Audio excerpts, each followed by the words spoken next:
Kung matagal ka nang nanonood sa channel na 'to, alam mo na, lagi kong sinasabi na stick to your trading plan.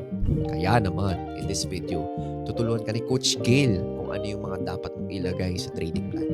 Na whether you're a beginner or a seasoned trader, sure na masusundan mo at mag-fit sa lifestyle mo. Enjoy the video! Hello everyone! Good morning, good afternoon, and good evening. My name is Coach Gail. Isa ako sa mga premium coaches ng The 30-Minute Trader. And for this session, bibigyan ko kayo ng 3 tips kung paano mas madaling mag-stick sa inyong trading plan. Okay, tip number 1. Sa preparation phase, kailangan kong ma-determine kung ano lang yung currency pair na iti-trade ko.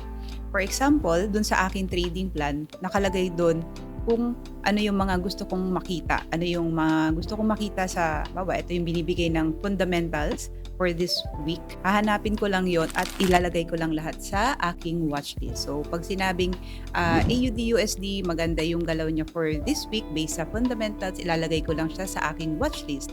For example, itong ODCAD, maganda rin yung reading sa kanya. So, ilalagay ko rin siya sa aking watch list. And magpo-focus lang ako sa mga currency pairs na nasa watch list ko.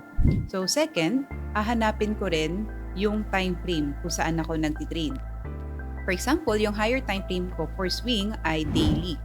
And yung aking entry or execution ay nasa H1. So dalawa lang sila na i-favorite ko dito sa aking trading plan, ay sa aking trading view para hindi magulo.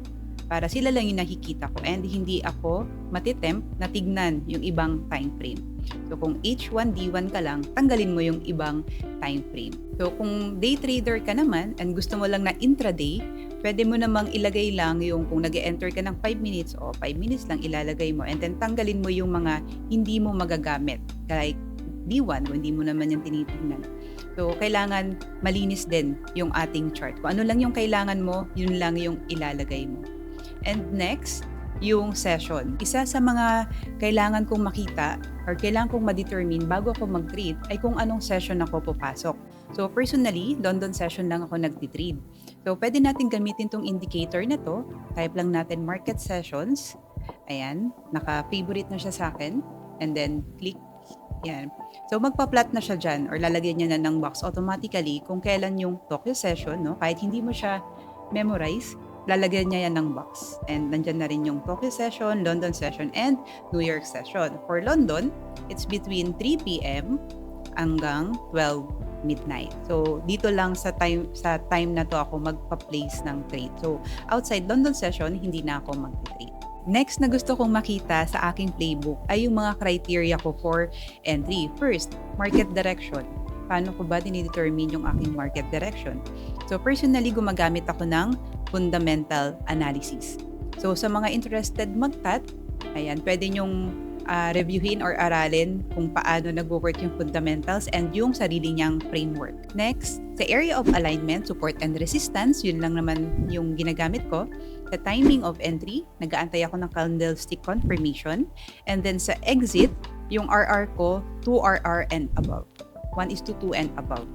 And then, ang gusto ko rin makita sa aking playbook ay yung trade management. So, nagsistick lang ako sa set and forget. So, once na na-place ko na yung aking trade, kahayaan ko na siya. Hindi ko na siya sisilipin, hindi na rin ako masyadong gumagamit ng trailing stop and yung partial TP. So, mas nakakalma kasi ako pag set and forget lang. Titignan ko na lang kung nag-play out or hindi. And then, kung hindi man, move on na lang. So, hanap na lang ng next opportunity. Ayun. After ng preparation, ng mate, and trade management, ang next na gusto kong makita sa trading plan ay risk management. Ilang percent yung nire-risk ko per trade. And yung number of trades per day. So, personally, 3 trades per day lang ako, regardless kung ano yung maging result, bukas na ulit. And then, siniset ko rin yung aking daily drawdown. Pag umabot na ako ng 1%, negative 1% for the day, okay na ako, stop na. Kahit may magandang setup, maganda yung confluence, wala, bukas na. And sa weekly drawdown, meron din akong nakaset na 3%. So kung Monday, negative 1 ako, Tuesday, negative 1 na naman, and Wednesday, negative 1 na naman ako, hindi na ako magtitrade ng Thursday and Friday. no trade na yon kasi nasagad ko na yung limit ko for the week. Tip number 2, in case of losing streak, kasi based sa data ko, ang maximum talaga na losses na sunod-sunod na pwede kong ma-experience ay 13. Yun talaga yung pinaka mahaba kong losing streak. Pero sa ngayon, nililimit ko siya sa 10. So, pag na-experience ko na yung 10 sunod-sunod, na na-experience ko siya ng month ng October, magpapahinga ako ng 1 week. Para lang ma-refresh, para lang mawala yung gigil mo na mag-trade, mag-revenge trading. So, 1 week after ng 10 consecutive losses. So, in case naman ng winning streak, 3 lang, 3 lang per day. So, kahit sunod-sunod na panalo yung 3 ko this day, day 1, okay na ako doon. Bukas na ulit. Para din maiwasan yung greed. Kasi very normal sa atin na nanalo na ako ng 3. Malaki yung chance na panalo na naman ako sa pang-4, pang-5 hanggang mag-10. Ang mangyayari doon, yung mga panalo mo sa first 3, wala, kukunin lang din ulit ni market. So, sayang yung oras, sayang yung trade. So, pag sunod-sunod yung winning trade, okay na ako sa 3. Next, pag may nakita naman akong hype na strategy online, ayan, sobrang daming lumalabas niyan. Pag may nakita ako and nag-resonate siya sa akin, ano yung gagawin ko? Siyempre, hindi ko siya i-apply agad-agad sa kahit na anong account, mapa-live man yan or prop firm. Kailangan pa rin natin ng backtesting and forward testing. So, pag may nakita tayong strategy, backtesting muna. 100 and above, and then try mo rin sa live market pero demo account bago mo siya gamitin sa live and prop firm. And then lastly, kung may emergency, so meron akong sariling rules na pag na-experience ko yung mga gantong emotions, ginawa ko siya ng acronym ay yung HALT or HALT. Pag na-experience ko tong HALT, HALT, which stands for hungry, angry, ayan, lonely, and tired, wala akong trade. Bukas na lang ulit. Magpapakalma muna ako or matutulog, magpapahinga bago ako mag-trade. Bakit? Kasi malaki yung impact nun sa ating decision making. Hindi ganun kaganda yung mga decision ko sa buhay pag medyo emotional ako. So, kailangan ko munang magpalipas. So, natatranslate ko rin siya sa trading. Kaya pag ganyan, kahit isa lang yung matchekan dyan, walang trade. Bukas na ulit. If ever na meron akong vacation, hindi ako available, sobra-sobrang saya or sobra-sobrang lungkot, no trade. Ang gusto kong mood ko para ako mag-trade ay neutral, tsaka yung chill. Yung walang hinahabol, walang kailangang patunayan. So kung ano lang yung nag-show up na strategy, wag nating ipilit. Okay, tip number 3. So, last tip. Ito yung something na hindi dapat mawala sa'yo outside trading. Kasi, hindi naman tayo lahat full-time trader. Kailangan pa rin natin ng something na pagkakaabalahan or something na malilimutan natin yung trade natin. Especially kung set and forget ka.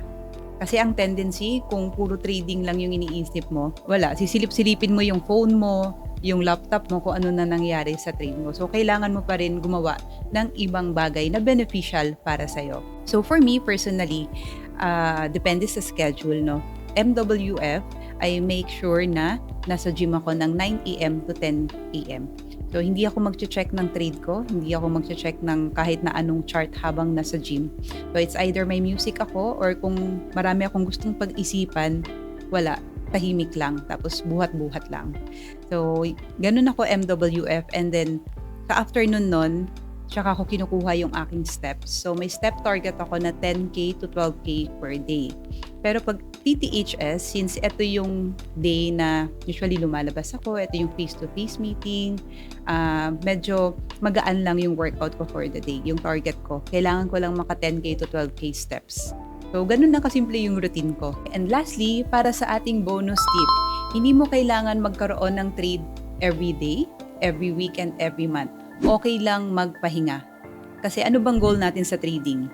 Gusto nating maging consistently profitable trader. And paano mo makukuha yung consistency na yon? Disclaimer lang din, pag sinabi natin consistency, hindi siya yung consistent na lagi kang gains, di ba? Wala naman kasing 100% na strategy. Ang gusto natin or yung sinatawag nating consistent ay yung consistency mo sa pagpa-follow ng iyong trading plan. So gusto natin Kahit pag walang may nagpakitang setup for that week, wala tayong trade. Consistent lang tayo sa pagsunod ng ating trading plan. Another bonus tip din pala, yung trading natin, hindi tayo mag-a-adjust sa ating trading schedule. Yung trading schedule natin, yung ipipit natin sa existing nating routine. Kasi ayaw naman natin na umikot na lang tayo sa trading. Gusto natin additional lang siya or i-add lang natin siya sa existing na natin na routine. So kung ano yung nag-work sa lifestyle mo, depende rin sa responsibilities mo sa buhay, tsaka mo ipasok yung schedule mo sa trading. So ayun lang from me. So kung may gusto ka bang ibang topic na gustong i-discuss, i-type mo lang sa ating comment section at binabasa namin yan. Yun lang. Thank you so much for watching and kita-kits sa next na video.